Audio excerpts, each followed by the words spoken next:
जो जो भी है एक रिलेशनशिप जो है वो टूटता है।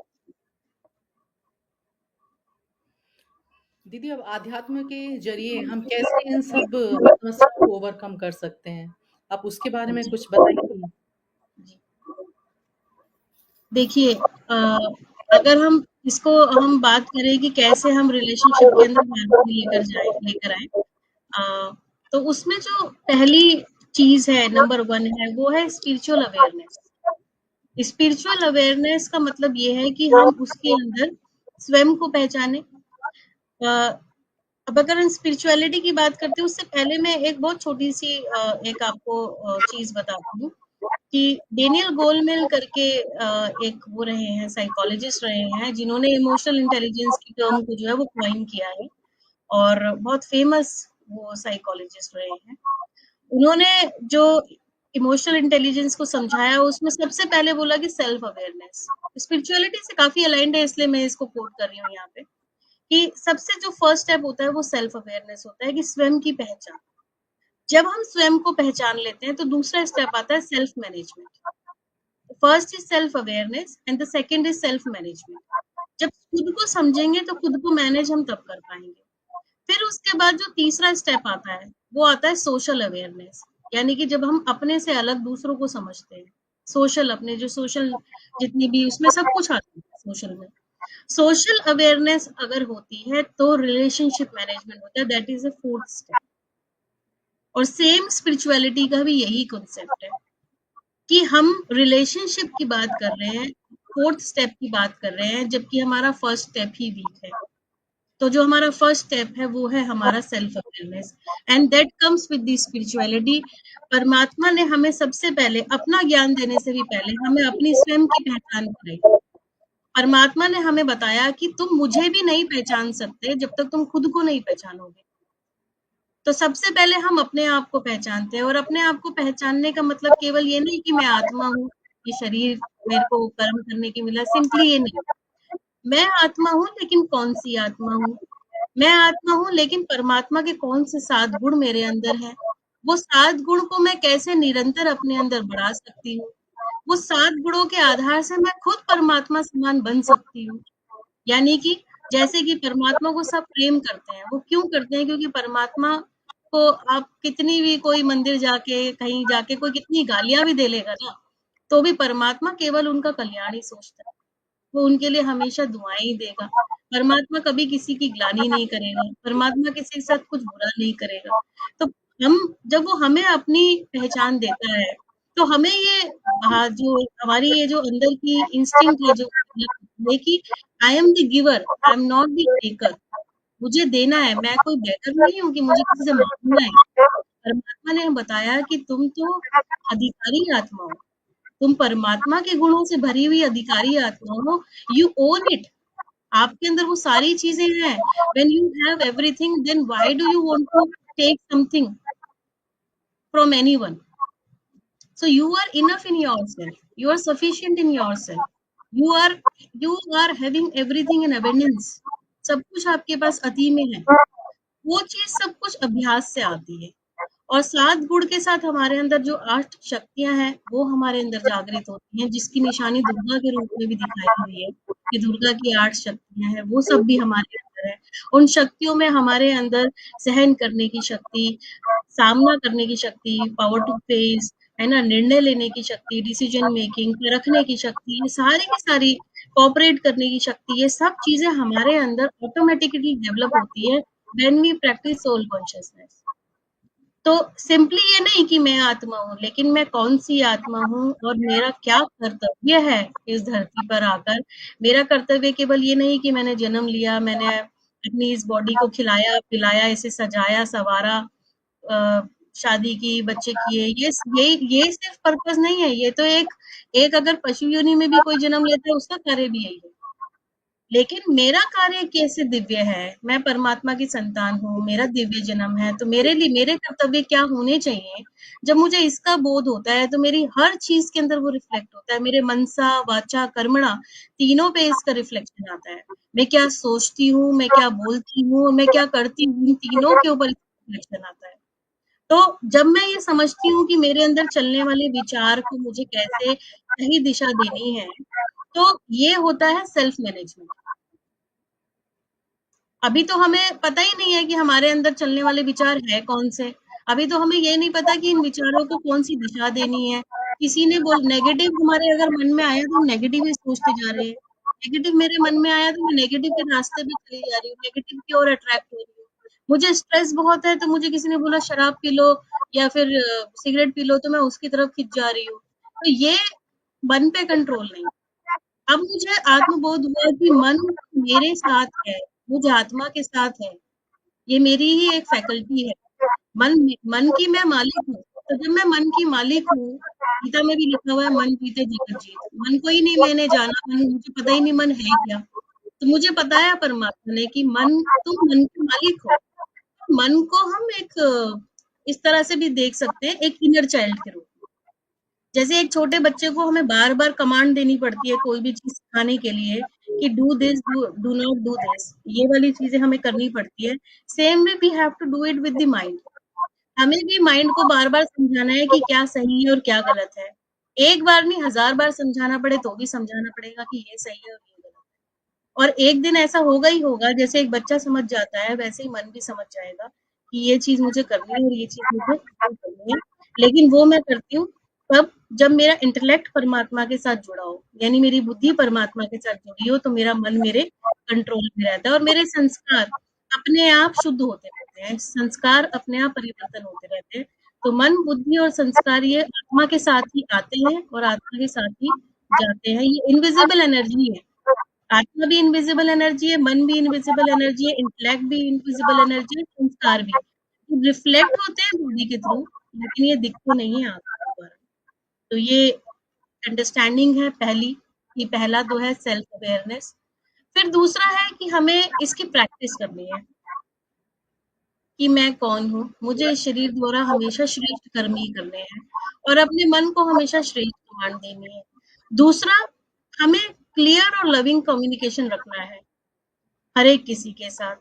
क्लियर हो, एक तो एम्बिग्यूटी ना हो, उसमें कंफ्यूजन ना हो उसके अंदर, और दूसरा वो लविंग भी हो। मतलब लविंग से मतलब है पॉजिटिव और जेंटल वॉइस के अंदर आपने किसी से बात करनी है, जिसे परमात्मा कहते हैं कि नम्रता का कवच हमेशा पहन के रखो। तो नम्रता, मधुरता, ये सारे के सारे हमारे कवच हैं। अगर हम इसे पहन के रखते हैं तो किसी की भी ऊँची आवाज़ करने की हमारी और ज़रूरत ही नहीं पड़ेगी। अगर हम शांत हैं, हम विनम्र हैं, हम मधुरता के साथ बात कर रहे हैं, तो कोई कितना भी तेज़ बोलता होगा, अपने आप धीमी आवाज़ में ऑटोमैटिक ही आ जाएगा। और तीसरी बात, एक्सेप्ट करें और रिस्पेक्ट करें, दूसरों के साथ जो हमारे डिफरेंसेस हैं। डिफरेंसेस यानी कि वो आत्मा अलग है, अपने सेट ऑफ संस्कार के साथ है। मैं आत्मा अलग हूँ, अपने सेट ऑफ संस्कार के साथ अलग हूँ। मैं अलग हूँ, मैं प्राची हूँ, आप ज्योति हैं। आप भी अच्छी हैं, मैं भी अच्छी, लेकिन है तो अलग-अलग। आप आपका विज़न और मेरा विज़न ज़रूर अलग हो सकता है। लेकिन अगर आपका विज़न अलग है, तो मैं इस चीज़ को एक्सेप्ट भी करूँ और इस चीज़ की रिस्पेक्ट भी करूँ। मैं ये ना कह दूँ कि नहीं आप मेरी बात क्यों नहीं समझ रहे, आप मेरी बात क्यों नहीं मान रहे। अगर अगर आपकी ओपिनियन अलग होती है, क्योंकि एक बिल्डिंग है, बिल्डिंग के 4 छोर होते हैं, ठीक है? तो 4 छोर में एक दूसरे छोर से देख रहा है, मैं दूसरे छोर से देख रही हूँ, सही वो भी है, सही मैं भी हूँ। अगर मैं समझदार हूँ तो मैं कहूँगी आपका पर्सपेक्टिव से आप सही कह रहे हैं, मेरे पर्सपेक्टिव से मैं सही कह रही हूँ। लेकिन मैं ये कह दूँ कि नहीं आपका पर्सपेक्टिव गलत है, मेरा पर्सपेक्टिव गलत नहीं है, मेरा सही है, तो ये बात गलत हो जाएगी। तो यहाँ पर हमें क्या करना है, एक्सेप्ट करना है और रिस्पेक्ट करनी है कि आपका पर्सपेक्टिव भी सही होगा, हो सकता है आपने किस दृष्टि से, किस दृष्टिकोण से उसको देखा है। फिर उसके बाद आपको हमेशा रिलेशनशिप में ईगो ऑन द चेक रखना कि मैंपन ना आ जाए कहीं पर भी। तो उसके लिए हमें फॉरगिव एंड फॉरगेट का रूल हमेशा अप्लाई करना है। ये सुनने में इतना ईज़ी है, वो करने में इतना नहीं होगा, लेकिन बिलीव मी इसे करने से केवल कल्याण हमारा ही होना है। मतलब हम किसी को माफ़ कर दें और भूल जाएँ, ये उनके लिए नहीं, हम अपने लिए करेंगे। क्योंकि जब तक हम भूलेंगे नहीं, माफ़ नहीं करेंगे, वो संकल्प हमारे मन में वेस्ट थॉट की तरह चलते ही रहेंगे। तो अगर हम किसी को माफ़ कर रहे हैं और किसी भी बात को लेट गो कर रहे हैं, तो उसमें कल्याण सिर्फ़ हमारा ही है। तो अगर हमें अपने कल्याण का तो सोचना ही है ना, दूसरे का कल्याण तो अपने आप हो जाएगा, लेकिन हमें क्या करना है, हमें अपने कल्याण का पहले सोचना है। तो फॉरगिव एंड फॉरगेट, तो ये ह्यूमिलिटी हमें अपने अंदर डेवलप करनी है। और हम आगे क्या कर सकते हैं रिलेशनशिप को बेटर करने के लिए, हम शेयर्ड वैल्यूज के ऊपर ध्यान दें, शेयर्ड टाइम के ऊपर टाइम दें, कि हम एक दूसरे के साथ टाइम बिताएं without any distractions, ritual celebrate करें, एक दूसरे के साथ थोड़ा घूमने चले जाएं, बात करें विदाउट एनी डिवाइसेस। तो इस तरह की चीजें हम कर सकते हैं। और लास्ट में मैं आप सिर्फ यही बोलूंगी जो मैंने पहले ही बोला, be a giver not a beggar, यानी कि ये नहीं सोचे कि व्हाट कैन आई गेट, बल्कि ये सोचे व्हाट कैन आई गिव। तो ये अप्रोच जो होती है, जब हम ट्रू लव वैसे भी यही कहता है कि जब सच्चा प्यार होता है किसी से, तो वो कभी भी जो है वो मांगता नहीं है, डिमांड नहीं करता है, वो सिर्फ देता है।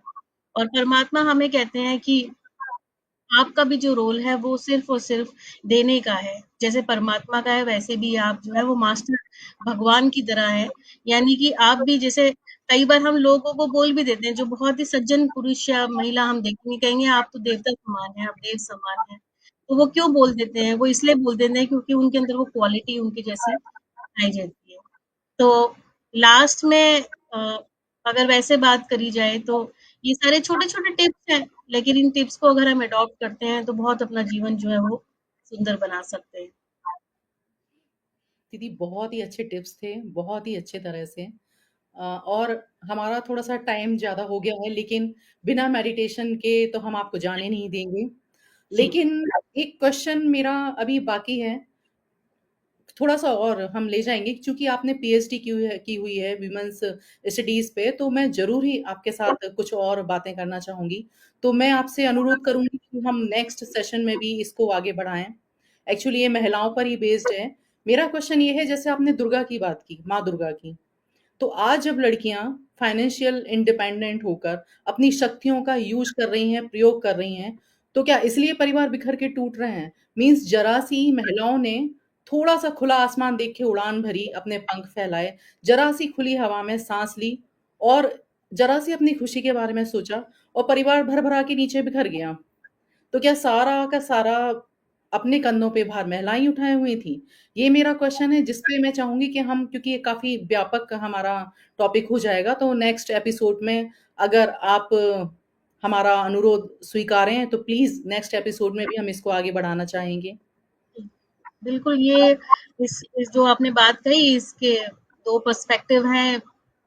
समझ में तो अभी आ रहा है बताने में, लेकिन काफ़ी डिटेल्ड है, तो इसको डेफिनिटली नेक्स्ट सेशन में ही लेंगे। क्योंकि बिल्कुल। आज का जो टॉपिक है वो है हार्मनी इन रिलेशनशिप में। तो सिर्फ इतना, इस सेशन को एंड करने से पहले, मेडिटेशन से पहले बस इतना ही कुछ बोलेंगे कि मेडिटेशन हार्मनी भी। हार्मनी परफेक्ट पार्टनर में नहीं पाई जाती है। हार्मनी क्रिएट की जाती है पावरफुल सोल्स द्वारा। और हमारे संस्था के दादी जानकी जो बहुत ही हमारे सीनियर दादी रहे, वो हार्मनी के लिए बोलते थे, हारमनी माना हार मानी। यानी कि 2 व्यक्ति में जो एक झुक जाता है, तो वहीं हार्मनी क्रिएट हो जाती है। बहुत तो अच्छा ये है। बहुत सुंदर एक मैसेज, एक ही शब्द में अगर हम लेना चाहें तो वो हम इस सेशन से ले सकते हैं।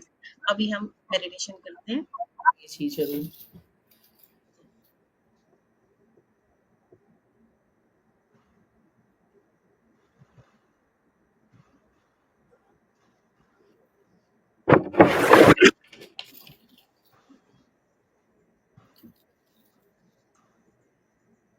अपना सारा ध्यान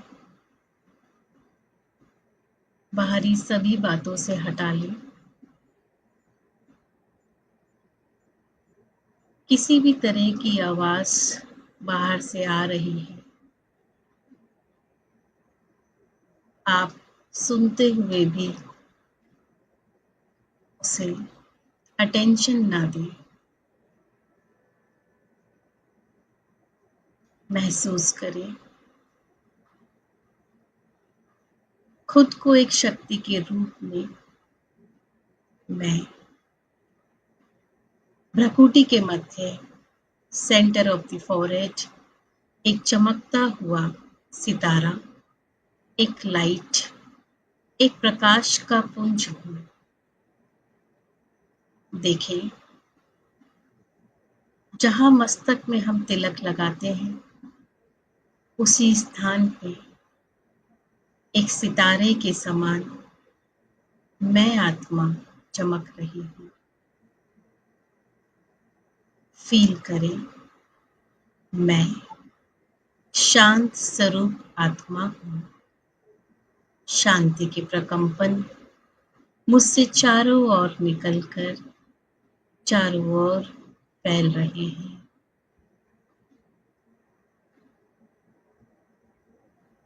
फील करें, ये प्रकाश पूरे मस्तिष्क में फैल गया है। सुनहरे रंग का ये प्रकाश मेरे पूरे ब्रेन को लाइट से भर रहा है। अब इस प्रकाश को अपने पूरे फेस पे फैला दें। फील करें एक एक फिजिकल ऑर्गन को, फिजिकल सेंसेस को शांत होता हो। रिलैक्स फील करें। I am a peaceful soul. I am a peaceful soul. अब ये प्रकाश कंधों से होता हुआ, कमर से होता हुआ पैरों तक पूरे में फैला दे। ऐसा महसूस करें जैसे ये मांस हड्डी का शरीर नहीं, बल्कि लाइट का शरीर है।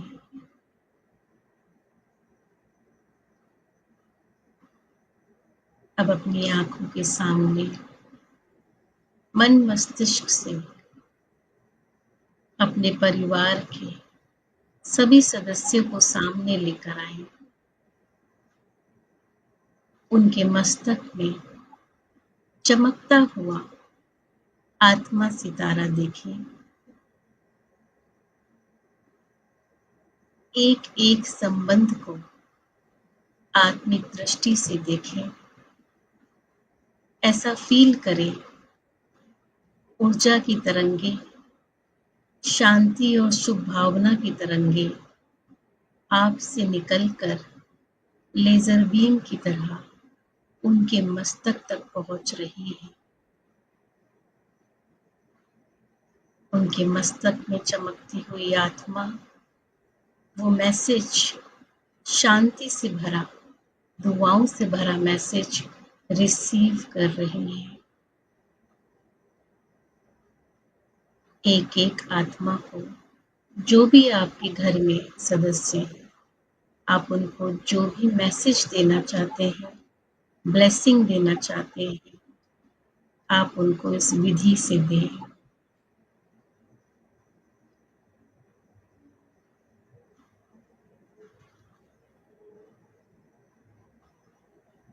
आप उनको बताएं, आप भी शांत स्वरूप आत्मा हैं। आपका भी स्वमान शांति है। फील करें, शांति के प्रकंपन वो रिसीव कर रहे हैं।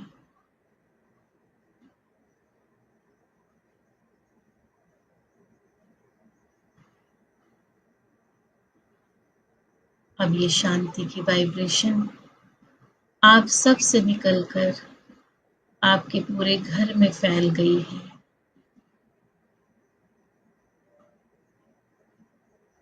फील करें, इस घर में रहने वाली सभी परमात्म संतानें हैं। ये घर एक मंदिर है। इस मंदिर में सभी परमात्म संतानें रहती हैं। सभी निर्दोष हैं। सभी बहुत ही मधुर और प्यारी हैं।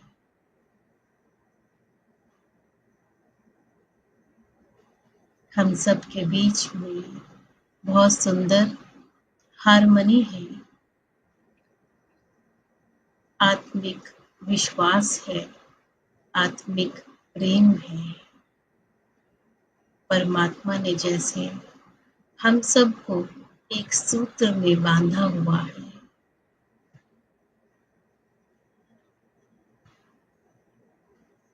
इसी शुभ भावना के साथ दोबारा आप अपने प्रकृति के मध्य चेतना में वापस लौटें।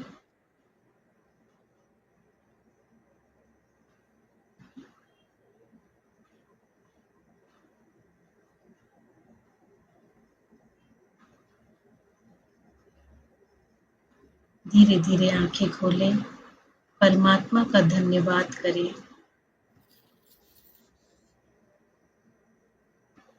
ओम शांति। दीदी, मेडिटेशन तो लाजवाब है। अगर पीस और हैप्पीनेस चाहिए हो तो आध्यात्म की तरफ जाना ही चाहिए हमें, और मेडिटेशन में तो कमाल का रहता ही है। तो मैं आपको नेक्स्ट एपिसोड में मैं फिर आपको आमंत्रित करना चाहूँगी, और आज आपने कीमती समय निकाल कर हमारे साथ आए, अपने इतने वैल्यूएबल टिप्स हमें दिए, उसके लिए मैं आपका बहुत-बहुत धन्यवाद करती हूँ। साथ ही हमारे दर्शकों की तरफ से और पिंकिश फाउंडेशन की तरफ से भी आपका धन्यवाद करती हूँ। और हमारे दर्शकों जी, आपका भी बहुत-बहुत धन्यवाद और सभी दर्शकों का भी बहुत-बहुत धन्यवाद। और मैं अपने दर्शकों को बताना चाहूँगी कि जैसा आज का हमारा एपिसोड था, वैसा ही इंटरेस्टिंग नेक्स्ट एपिसोड होने वाला है, जिसमें हम जानेंगे महिलाओं की स्थिति एक रिलेशनशिप में, परिवार बनाने में क्या है, उनकी भूमिका पर हम बात करेंगे। तो मेरे सभी दर्शकों से अनुरोध है, प्लीज़ ज़रूर जॉइन करें। साथ ही आप सभी का बहुत-बहुत धन्यवाद। नमस्कार। ओम शांति।